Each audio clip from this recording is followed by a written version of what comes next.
analyst de sentimenttrader.com. Y nosotros nos movemos directamente hacia las claves de Wall Street, y es que parte de esto viene con los nuevos máximos en las grandes tecnológicas. Llega el optimismo y el empleo se sigue debilitando. Fíjense, arrancamos con el empleo. Este gráfico, peticiones iniciales de desempleo, es ese dato semanal que tenemos que lo que muestra es cuánta gente está pidiendo esa ayuda o esa prestación por desempleo porque se ha quedado sin trabajo. Por lo que dentro del empleo, que suele ser un indicador atrasado, el empleo suele llegar muy tarde dentro del ciclo económico, este sería dentro del empleo el indicador más adelantado. ¿Por qué? Porque lo conocemos semanalmente y porque nada más una persona se queda sin trabajo suele pedir esta ayuda por prestación. 265.000 ha sido el dato que sigue sumando, que sigue creciendo con respecto a los meses anteriores. Dirán, sí, pero siguen siendo niveles bajos. Efectivamente, siguen siendo niveles bajos en las solicitudes de desempleo, por lo tanto todavía no son niveles excesivamente preocupantes. Disculpen, he dicho 265.000, son 262.000 para este mes, pero empiezan poco a poco a incrementar. De hecho, empiezan a buscar máximos que no veían desde 2021. Así que ligero incremento en esas peticiones iniciales de desempleo que muestran que posiblemente el mercado, si esto continúa, podría empezar ya a debilitarse. Recuerden que la tasa de desempleo ya pasó del 3,4 al 3,7%. Veremos en el próximo dato de empleo si hay una tasa de desempleo un poco superior. De todas formas, todavía niveles que tampoco corresponden con recesión. O sea que cuando empiecen a estar en niveles más superiores ya podremos hablar de otras cosas. Por otro lado, ventas minoristas. Este sector retail, el consumo, ¿qué ha pasado este mes? Bueno, pues un rebote dentro del consumo, 0,3 ha sido el rebote de este mes, 0,3%, se esperaba una caída en términos mensuales. Aún así, les digo, fíjense que si miran las columnas, que sería el cambio mensual, sigue siendo un consumo minorista bastante bajo, aunque haya incrementado este mes, liderado sobre todo por las ventas en autos, que han incrementado bastante, 0,3% de incremento en ventas minoristas. No es tampoco para echar cohetes, pero tampoco es recesivo, así que estamos ahí en un poco un tierra de nadie entre si llegamos finalmente a esa recesión y una resiliencia de la economía que no se esperaba. Tampoco se esperaba por parte de los grandes bancos centrales, que de hecho revisaron sus proyecciones tanto de inflación como de crecimiento para el corto plazo, indicando que todavía esa contracción que se esperaba todavía no está llegando, esa contracción fuerte por lo menos. 1,6% sería el cambio interanual. Como pueden ver, no es un cambio interanual para echar cohetes, pero tampoco está entrando en terreno negativo todavía. Cuando entre en terreno negativo, ahí es cuando tendremos que empezar a preocuparnos por la economía y por el consumo, sobre todo, que algunos indicadores como el Redbook, que miden las ventas por tarjeta, las transacciones por tarjeta de crédito, ya están también con una caída interanual interesante. De todas formas, recuerden, esta caída viene desde la pandemia. Tras la pandemia hubo unas ventas retail que tampoco eran sostenibles, que también eran demasiado altas y eso se ha corregido, pero aún así 1,6% tampoco es para echar cohetes en el consumo y habrá que vigilar si se torna en negativo este cambio. Si miramos el sentimiento de los inversores, tercer gráfico, ¿qué está pasando con la Asociación Individual de Inversores Estadounidenses? Ya la semana pasada comentábamos, está volviendo el optimismo.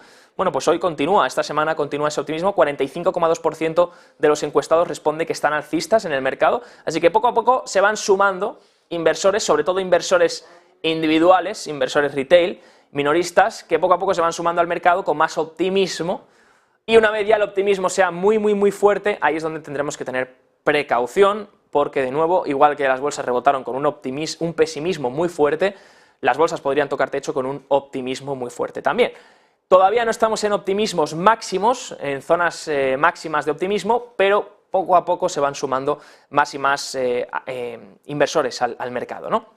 Eso, por supuesto, muestra los máximos que estamos viendo. Máximos para Apple, máximos para Microsoft, máximos para la mayoría de las grandes tecnológicas, lo cual es sorprendente porque muestra, incluso en un entorno restrictivo, donde la Reserva Federal tiene los tipos de interés por encima del 5% y donde se está realizando una reducción del balance, que bueno, ya podríamos entrar en temas de que el balance ha rebotado en el último mes en marzo por los préstamos y demás, que la liquidez también ha fluido por parte de esa reducción de la cuenta del Tesoro, del TGA, porque claro, como no emitía deuda, ha tenido que usar esa cuenta del Tesoro para pagar deudas. Eso es una liquidez que entra al sistema. Todo eso puede haber potenciado las bolsas, efectivamente, pero lo que sorprende es que en un entorno restrictivo, líderes como son las megacaps estén buscando máximos. Apple esté buscando máximos, Microsoft está haciendo nuevos máximos. Eso sorprende porque muestra la liquidez que todavía queda en el sistema, la liquidez que queda en los activos.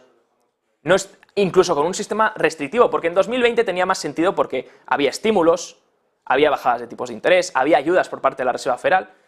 Pero ahora que todo está viento en contra, a pesar de ello hay liquidez suficiente como para que los grandes nombres, las grandes tecnológicas rompan máximos históricos, lo cual muestra la sorprendente liquidez que todavía hay en el sistema y que veremos si la Fed es capaz de erradicar o si juega en su contra también con la inflación, porque esto es liquidez que puede proporcionar también inflación en los activos, ¿no? Hablábamos, de hecho, ese comportamiento de las tecnológicas en el año ya acumulan. Si miramos en 2023, Microsoft más 45,38%, Apple más 43,21%, Google más 41,83%, Amazon más 51,50%, Tesla más del 100% de subida, Nvidia casi un 200% de subida, 195%, por supuesto, siguen liderando a día de hoy y vemos esos índices, veremos qué pasa si, como decía Jay Keppel, llegados a este punto empezamos a ver algo de retroceso o algo de pullback, porque nada sube en vertical, como decía él, a pesar de que esté pasando.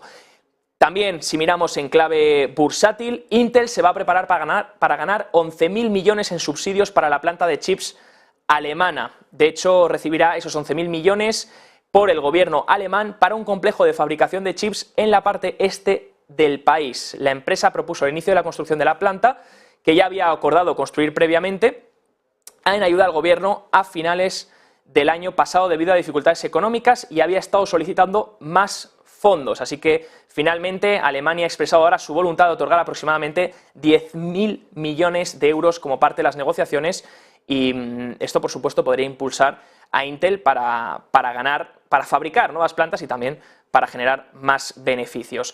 Todo esto en las claves del día de hoy de Wall Street. Nos vamos.